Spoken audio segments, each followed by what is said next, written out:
অবশেষে দীপা জানতে পারল রুডির আসল বাবা মা কে। এরপর রেগে গিয়ে সবার সামনে রুডির বুকে গুলি করল দীপা। হ্যাঁ বন্ধুরা, ঠিক এটাই হতে চলেছে অনুরাগের ছোঁয়া ধারাবাহিক আগামী পর্বে। কি ঘটেছে তা জানতে হলে সম্পূর্ণ ভিডিওটি দেখতে থাকুন। দীপা তো পুলিশ নিয়ে আসে বাড়িতে হুডিকে ধরে দেওয়ার জন্য। সোনা হুডির আসল রূপ জেনেও অস্বীকার করে। সোনা চায় না রূপা এবং দীপা পরিবারের কাছে সঠিক প্রমাণ হোক। তাই সোনা বলে হুডি অপরাধী না।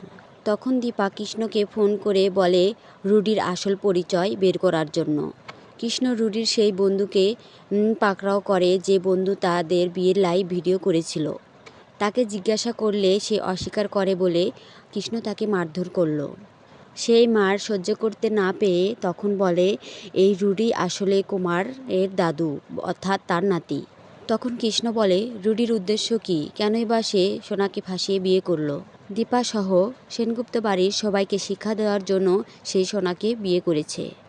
হুডি চাইছিল সে সেনগুপ্ত বাড়িকে পথে বসিয়ে ছাড়বে। ওখান থেকে কৃষ্ণ ফিরে এসে দীপাকে সব জানায়। তারপর দীপা কাউকে কিছু বলে না। তারপর নববর্ষের দিন সবার সামনে দীপা রুডির বুকে গুলি চালায়। শয়তান, তুই আমার মেয়ের ক্ষতি করার জন্য এখানে এসেছিস। আমি বেঁচে থাকতে আমার মেয়ের কোনো ক্ষতি হতে দেব না। এখন বড় প্রশ্ন, রুডি কি বেঁচে থাকবে না মারা যাবে? যদি মারা যায় তাহলে দীপার কি হবে? সোনা কি দীপাকে ক্ষমা করবে? জানতে দেখতে হবে অনুরাগের ছোঁয়ার পরবর্তী পর্বে।